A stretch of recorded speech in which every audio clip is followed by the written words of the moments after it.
జిల్లా దోమడుగులో గ్రామస్తులు వినూత్న ర్యాలీ చేపట్టారు. నల్లకుంట చెరువును కలుషితం చేస్తున్న హెట్రో పరిశ్రమను మూసివేయాలంటూ నిరసన తెలిపారు. మెదక్ హైదరాబాద్ నేషనల్ హైవేపై పశువులతో ర్యాలీ తీశారు. పశువులపై save Nallakunta lake, save Domadugu village అంటూ నినాదాలు రాశారు. గ్రామస్తుల ర్యాలీకి మాజీ మంత్రి హరీష్ రావు మద్దతు తెలిపారు. హెట్రో పరిశ్రమను మూసివేయాలని డిమాండ్ చేశారు.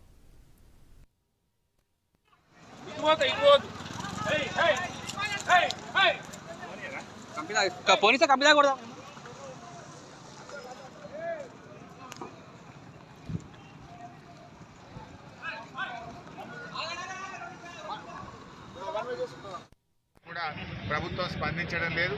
పోలీస్ అధికారులు, రెవెన్యూ అధికారులు ఒకవైపు మరి కాపాడవలసినటువంటి వాళ్ళే రక్షణగా నిలుస్తూ ఇలా ప్రజలకు అన్యాయం చేస్తూ ఉన్నారు.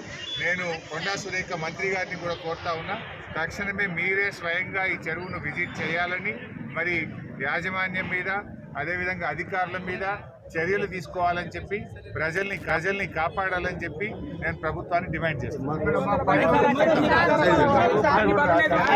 దాని మీద రాస్తారోకో చేసే పరిస్థితి వచ్చింది.